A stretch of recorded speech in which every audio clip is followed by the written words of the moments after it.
Janeiro de 2023, leste da Ucrânia. Uma unidade mecanizada ucraniana mantém uma linha defensiva contra um ataque da infantaria russa, apoiado por veículos blindados. Através da lama congelada e da fumaça da artilharia, um transporte blindado de 6 rodas avança, retirando soldados feridos de uma posição sob fogo direto. O veículo recebe 2 impactos de projéteis de metralhadora pesada de 14,5 milímetros em seu lado direito. Os projéteis não penetram.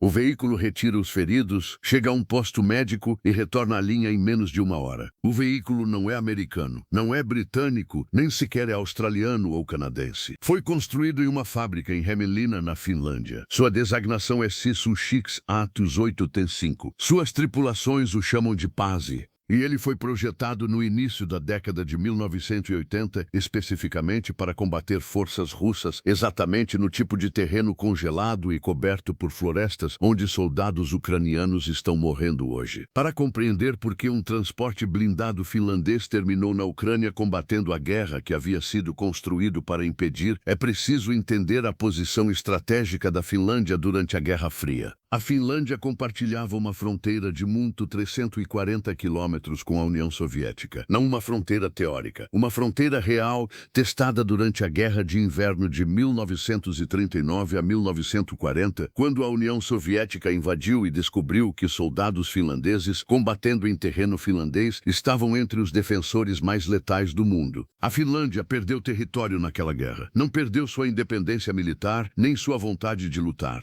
A lição que a Finlândia extraiu da Guerra de Inverno foi permanente. A União Soviética não era uma vizinha em quem se pudesse confiar. Era uma vizinha para a qual era preciso estar preparado. A doutrina militar finlandesa foi construída inteiramente em torno de um único cenário. Uma invasão soviética vinda do leste. Colunas blindadas atravessando simultaneamente a fronteira por vários pontos, avançando através das florestas e dos lagos congelados da Carélia e da Lapônia em direção aos centros populacionais do sul. A resposta da Finlândia foi um conceito chamado defesa total. Todo cidadão fisicamente apto possuía uma função militar. O próprio terreno foi transformado em arma. Redes de estradas, capacidades das pontes e trilhas florestais foram planejadas como obstáculos defensivos. E o exército precisava de veículos capazes de operar naquele terreno. Não nas planícies abertas da Europa Central, onde a doutrina da OTAN prevê o avanço dos blindados soviéticos.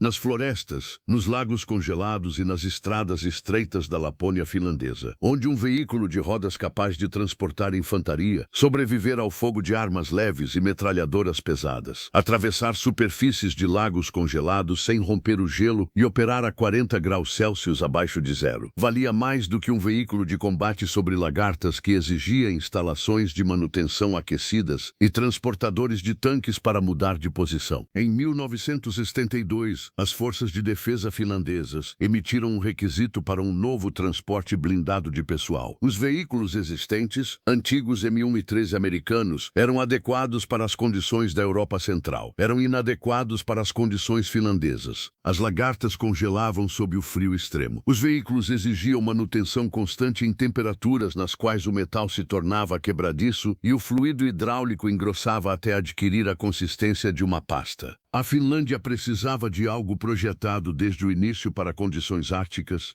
O contrato foi concedido à Sisu Auto, uma fabricante finlandesa de caminhões comerciais, cuja principal atividade era construir veículos pesados para as indústrias florestal e de construção da Finlândia. Veículos projetados para operar durante invernos de 40 graus abaixo de zero em terrenos que destruíam equipamentos importados. A Sisu levou esse conhecimento para o projeto de veículos militares. O veículo que surgiu do processo de desenvolvimento da Sisu em 1983 foi o XA-M80, posteriormente modernizado para o XA-M85. 6 rodas sobre 3 eixos, um casco angular e quadrado de aço soldado, com 8 milímetros nas laterais e na traseira e 10 milímetros no arco frontal. O peso de combate era de 15.000 quilogramas. A potência vinha de um motor turbodiesel Valmet C100L1210BR, que produzia 1236 cavalos de potência. A velocidade máxima em estrada era de 100 km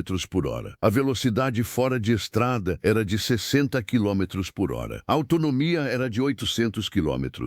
O veículo era totalmente anfíbio, sem necessidade de preparação. Entrava na água e nadava utilizando a rotação das rodas, atravessando rios, fiordes e superfícies de lagos parcialmente congelados que veículos de lagartas não conseguiam transpor. O sistema de aquecimento era uma unidade separada movida a diesel, independente do motor principal, capaz de manter a temperatura do compartimento da tripulação com uma temperatura externa de 40 graus abaixo de zero. O próprio motor havia sido projetado para dar partida a frio a 40 graus abaixo de zero sem pré-aquecimento. Todas as vedações, todos os lubrificantes e todos os fluidos hidráulicos eram especificados para operações no Ártico. O compartimento transportava 10 soldados, além de uma tripulação de 2 pessoas. O teto possuía uma estação de armas para uma metralhadora pesada de 12,7 mm ou um lançador automático de granadas de 40 mm. Variantes posteriores receberam pacotes adicionais de blindagem capazes de resistir a projéteis de metralhadoras pesadas de 14,5 mm no arco frontal e nas laterais. A característica tática mais importante do veículo era sua capacidade de operar sobre o gelo dos lagos finlandeses. O XA-18T5 distribuía seu peso de 15 toneladas entre 6 rodas em uma configuração que permitia o deslocamento sobre superfícies de gelo com aproximadamente 25 centímetros de espessura. Durante o inverno finlandês, os lagos congelavam a profundidades superiores a 60 centímetros. O XA-8T5 podia utilizar a rede de lagos da Finlândia como um sistema de estradas invisível à vigilância por satélite soviética e inacessível aos veículos de lagartas mais pesados. Os planejadores soviéticos não possuíam uma resposta eficaz contra um exército capaz de transportar sua infantaria por terrenos que apareciam nos mapas como obstáculos. A Finlândia encomendou 300 veículos XA-180 e XA-185 entre 1983 e 1995. Os veículos se tornaram a espinha dorsal da infantaria mecanizada finlandesa, distribuídos entre brigadas responsáveis por defender todas as possíveis rotas de avanço soviético. As tripulações treinavam em condições que a maioria das forças da OTAN nunca havia experimentado. Operações noturnas a 35 graus abaixo de zero. Travessias de rios parcialmente congelados. Navegação através de florestas de pinheiros tão densas que os faróis dos veículos só eram visíveis a 20 metros. O XA-1885 operava nessas condições sem modificações, sem equipamentos especiais e sem os abrigos aquecidos exigidos por outros exércitos. Então a União Soviética entrou em colapso. A ameaça que a Finlândia havia projetado o XA-1885